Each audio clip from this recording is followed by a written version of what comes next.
grandioso poder de perdoar pecado dado aos homens. O evangelho de hoje é tirado de São Mateus, capítulo 9, do 1 ao 8. Vejamos o que diz o Santo Evangelho. Entrando em um barco, Jesus atravessou para outra margem do lago e foi para a sua cidade. Apresentaram-lhe então um paralítico deitado numa cama. Vendo a fé que eles tinham, Jesus disse ao paralítico: "Coragem, filho, os teus pecados estão perdoados." Então alguns mestres da lei, como fazem os protestantes, pensaram: esse homem está blasfemando. Mas, conhecendo os pensamentos deles, disse: por que tendes esses maus pensamentos em vossos corações? O que é mais fácil dizer: os teus pecados estão perdoados? Ou dizer: levanta-te e anda?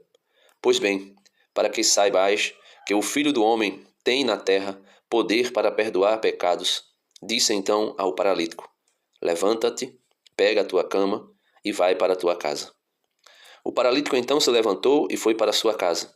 Vendo isso, a multidão ficou com medo e glorificou a Deus por ter dado tal poder aos homens. Veja, São Mateus é específico, dizendo que a multidão, vendo a cura daquele homem e vendo Jesus perdoando-lhe os pecados, disse, com muito medo, mas disseram, e glorificaram a Deus por ter dado tal poder aos homens. Homem está em plural, a os homens. Se fossem apenas Jesus que perdoasse pecado e não tivesse dado tal poder aos homens, não teriam dito dado tal poder aos homens. Teriam dito por ter dado tal poder ao Filho do homem, Jesus Cristo. Mas Jesus Cristo é Deus e esse poder foi dado pelo próprio Jesus aos homens. E São João Evangelista nos testifica isso no capítulo 20 do seu Evangelho, versículo 21. Disse-lhes outra vez, Jesus, depois de ressurreto, aparecendo aos apóstolos: a paz esteja convosco. Como o Pai me enviou, assim também eu vos envio. Depois dessas palavras, soprou sobre eles, dizendo: recebei o Espírito Santo, o poder de Deus. Aqueles a quem perdoardes os pecados, ser-lhes-ão perdoados. Aqueles a quem os retiverdes, lhes serão retidos.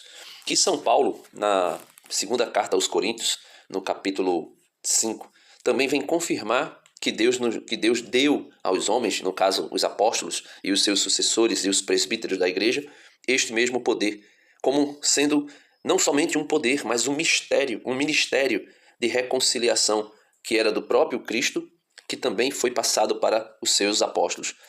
2 Coríntios 5, versículo 17. Todo aquele que está em Cristo é uma nova criatura. Passou o que era velho, eis que tudo se fez novo. Como? Tudo isso vem de Deus, que nos reconciliou consigo por Cristo e nos confiou, Paulo vai dizer, e nos confiou o ministério dessa reconciliação. Porque é Deus que em Cristo reconciliava consigo mesmo o mundo, não levando mais em conta os pecados dos homens, e pôs em nossos lábios a mensagem da reconciliação.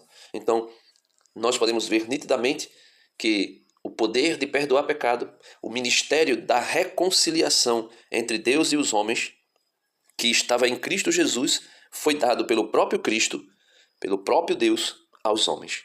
Que Deus nos abençoe, que Deus nos dê a graça de confiarmos nas palavras da igreja e sabermos que nós podemos receber dos padres, dos bispos, o perdão de nossos pecados. Amém. Deus abençoe e até amanhã, se Deus quiser.